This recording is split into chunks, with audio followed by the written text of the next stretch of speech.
Good morning students, कैसे हो आप लोग। वी नो कि हम एक्सरसाइज 3.3 कर रहे हैं and now we are going to solve question number second का फिफ्थ पार्ट। आई होप बहुत सारे बच्चों ने ये क्वेश्चन कर भी लिया है और मैंने इसको लाइव क्लास में भी डिस्कस किया था।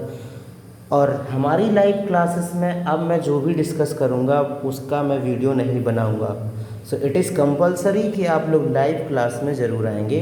उसमें मैं जो पढ़ाऊँगा उसको मैं वीडियो में नहीं बताऊँगा। वीडियो में जो पढ़ाऊँगा उसको मैं लाइव क्लास में डिस्कस करूँगा, पर जो लाइव क्लास में डिस्कस होगा वो आपको वीडियो में नहीं मिलेगा। इस लाइव क्लास में भी आना बहुत इम्पोर्टेंट है। देख लेते हैं फिफ्थ पार्ट में क्या है। दिस इज़ अ पैरेललोग्राम और इसमें हमें कुछ एंगल्स दिखाई दे रहे हैं और जिसमें एक्स वाई जेड है और उनकी वैल्यू हमें फाइंड आउट करनी है। सबसे पहले पैरेललोग्राम का प्रॉपर्टी क्या है, उनके अपोजिट एंगल्स इक्वल होते हैं, अपोजिट साइड पैरेलल होती हैं और इक्वल होते हैं।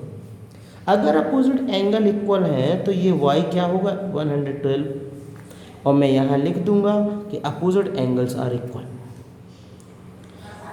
अब अगर आप गौर से देखें तो this line and this line is parallel and this is the transversal, so this angle equal to this angle. I hope आप समझ रहे होंगे ये कौन सा है, इंटीरियर अल्टरनेट इंटीरियर एंगल। तो this angle will also equal to this angle. Okay,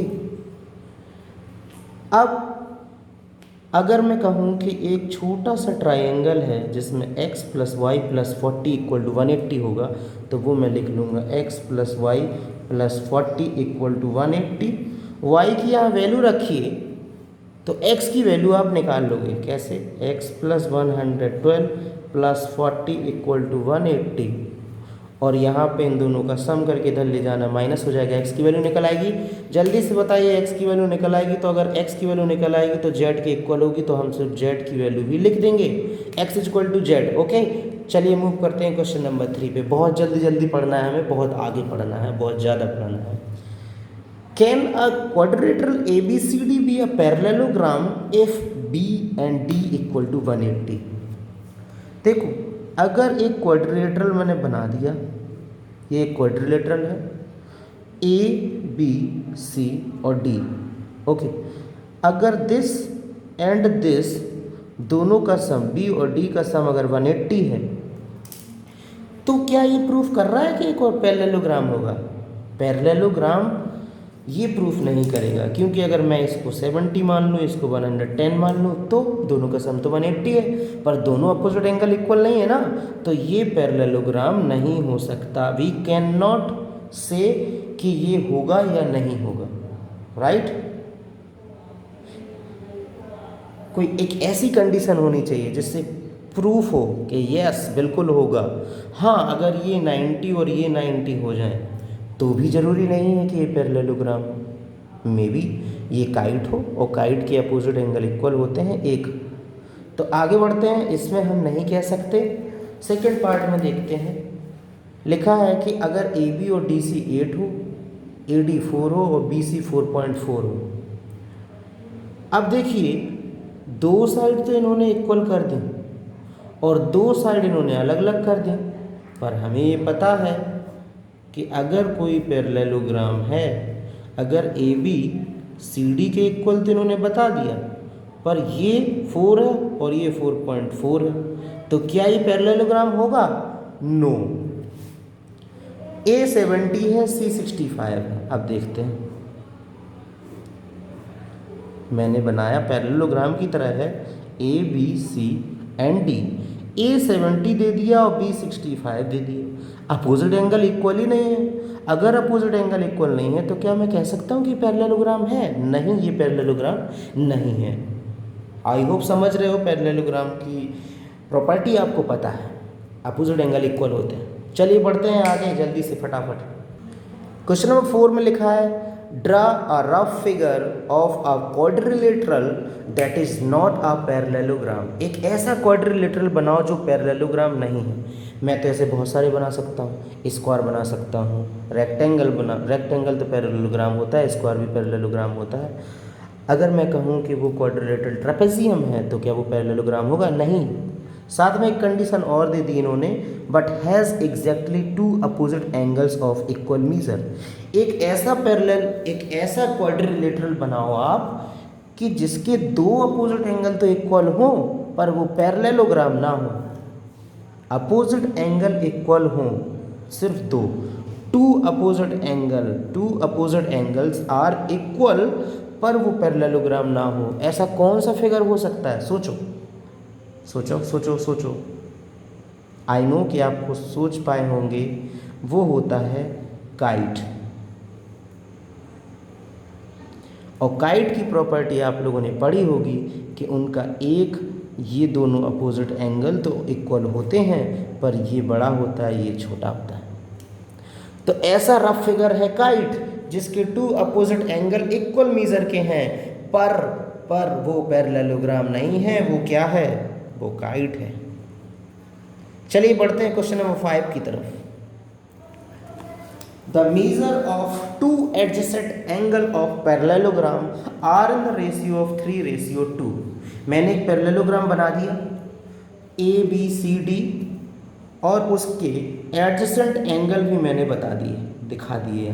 A है और B है, ये एडजेसेंट एंगल है और उनका रेशियो भी मैंने लिख दिया, क्या है? 3:2। Find the measure of each of the angle. ये सारे एंगल हमें निकालने। मुझे बताओ, पैरेललोग्राम के अपोजिट एंगल इक्वल होते हैं? अपोजिट एंगल इक्वल होते हैं। एडजेसेंट एंगल का सम कितना होता है? 180, राइट? आई होप आपके दिमाग में आया था। अगर मैं मान लूँ इनका रेशियो 3:2 है और A को मान लेता हूँ 3x और B को मान लेता हूँ 2x, तो इन दोनों का सम क्या होगा? 180 होगा। तो 5x अगर 180 है तो x क्या होगा? 36। तो ये है 3x, ये है 2x, ये है 3x, ये है 2x, है ना? अपोजिट इक्वल है तो अपोजिट लिख दिए, इक्वल है तो लिख दिए। x निकल आया, लिख नहीं लोगे कौन कौन कितना होगा? 36, 72, 108, 108, 72। Question solve. चलते हैं आगे बढ़ते हैं क्वेश्चन नंबर 6 पर। पढ़ते हैं। Two adjacent angles of a parallelogram have equal measure. एक पैरेललोग्राम है और उसके एडजेसेंट एंगल इक्वल मीजर के हैं। ये x है, ये x है, तो ये भी x अपोजिट में और ये भी x अपोजिट में। कह रहा है कि सभी नंबर बताओ क्या होंगे। 4x हैं, 4x कितना हो जाएगा? 360, x कितना आ जाएगा? 90। Each angle will be 90। Okay, बढ़ते हैं क्वेश्चन नंबर 7 की तरफ। The adjacent figure hope, HOPE, इसलिए इसका नाम क्या हो गया? होप। जैसे ABCD होता है ऐसे HOPE, तो होप इज अ पैरेललोग्राम। ये पैरेललोग्राम है। Find the angle measure of XYZ। State the property you use to find them. Property भी लिखना और बताना। मुझे बताओ, this is 70, then this is 110। I hope समझ गए। This line and this line is parallel line, तो ये क्या हो गई? उसकी ट्रांसवर्सल लाइन। तो ये 40 क्या हो गया? y के इक्वल, क्योंकि इंटीरियर, अल्टरनेट इंटीरियर एंगल, तो y इक्वल टू क्या आ जाएगा? 40। x इक्वल टू क्या आ जाएगा? 110। लिख देना यहाँ, opposite angle are equal, interior angle, alternate interior angle are equal. अब यहाँ z निकालना है। बताओ, y आ गया 40, 140, 150, z क्या होगा? 30। क्यों होगा 30? क्योंकि ये एक ट्रायंगल है और इस ट्रायंगल के तीनों एंगल का सम क्या होना चाहिए? 180। आई होप आप लिख लोगे इसको।